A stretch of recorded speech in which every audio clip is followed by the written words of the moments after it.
So everybody in general has their own, great list of authors and everything else, but I think you want me to focus more specifically on the business arena. So I'd say a couple of categories. One is from a leadership standpoint, John Maxwell is a staple. I think if people are just looking for that kind of insight, this is a great time to engage in several of his books. But from a business and a business strategy standpoint, I personally don't think you can do any better than Jim Collins. Good to Great is just a classic bestseller. Built to Last, How the Mighty Have Fallen. Those are three books that Jim Collins has written that I just would highly recommend for people who are in the journey of business ownership and growth and prosperity. On a personal side, there's a great book called Halftime by Bob Beaufort, and it's a book that's really focused on how you go from successful to significant. And I would encourage people to take a look at that one, especially in this time, to really understand that success is a journey, but significance is really the goal for people, and that has so many different definitions. And I would certainly encourage people to take a look at that and spend some time inside doing something more than surfing cable or whatever, and read a few good books. Well, I would say wherever you're at, there's a huge amount of transferable skills, right? I mean, what employers are always looking for is leadership, proactive nature, good decision making. You can focus that and package that in a lot of different ways. I really don't care that much about the industry you're from. I mean, clearly, if you're in a food services industry and you're wanting to, take on a job as an engineer, there's education and stuff that comes with that. But what I would say for most people who are looking to try to get involved is focus on the attributes that they're really strong and really just sell those, because from my perspective with the different businesses we own, I need people who can make good decisions. I need people who are dependable, have good common sense, and that translates into many different areas. That's hard for people to kind of take a step back and look at sometimes, but I would say don't focus quite as much on the resume as just taking a look at yourself and saying, here are the qualities and the attributes that I know that I can really bring forward in any environment, and that's pretty valuable to people. So I would suggest you just focus on what you're strong at and see where that takes you.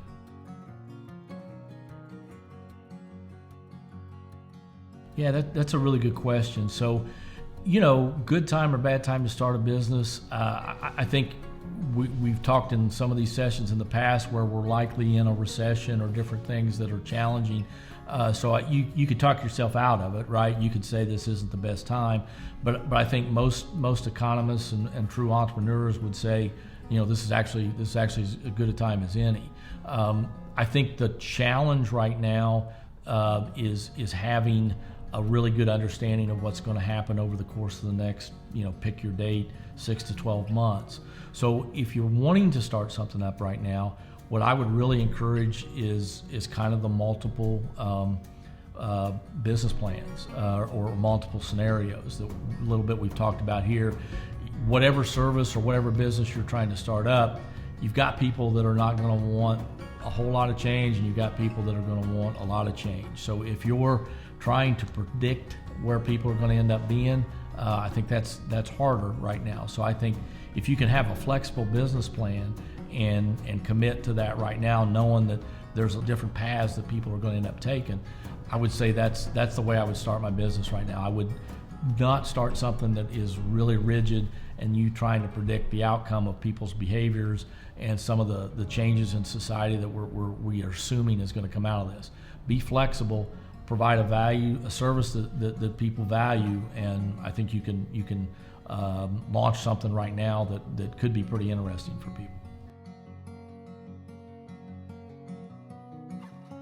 Some of we've talked a little bit about as far as, and it's kind of scenarios that I talked about is again, being flexible.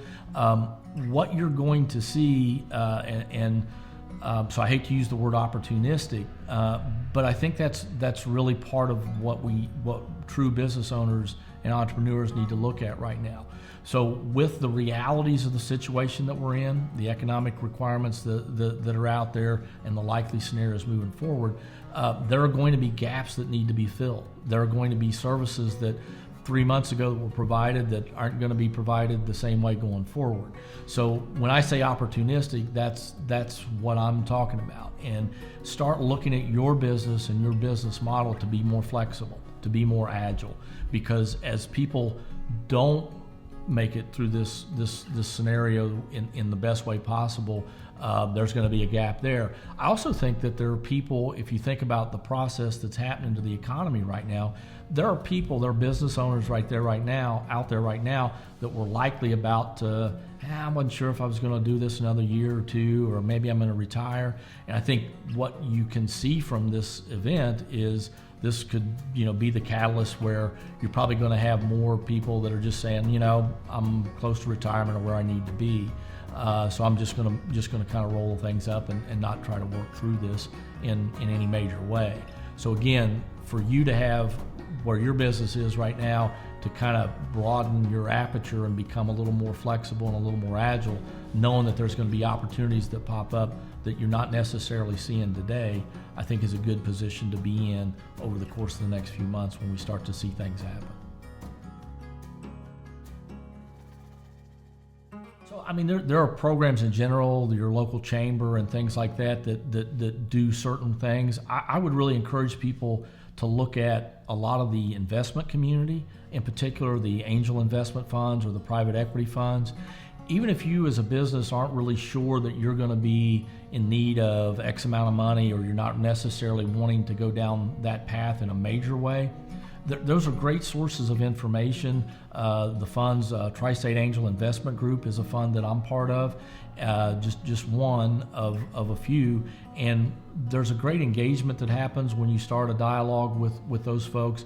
Sometimes there is direct support they can provide you, but in other cases they can kind of direct you in among the network into other people who may have certain expertise that you're looking for, or have again, financial resources that are unique to what you need. So the investment community is a great community to try and engage with, and I would really encourage people to do that. And it gets pretty one-on-one when it comes right down to individual needs and what people are looking for. So reach out to those folks, and they're a great source of knowledge. This is a really difficult time, but we're all going to get through this. And I think we're all going to be stronger as a result of going through something this challenging. And I would just really encourage people to use this time to reinvent themselves, to consider opportunities and business ideas that they've never really considered before, because I do think we're going to come out of this as a country and as a nation stronger and really prepared for a lot of things that we weren't prepared for before. And I think if we use this time wisely and stay focused on the positive outcome, I think there's some real opportunities for excitement on the other side of this. And I think that's a great sign of hope and prosperity for us all right now. And I'd encourage people to be looking forward, and there's some exciting times ahead. I do believe that.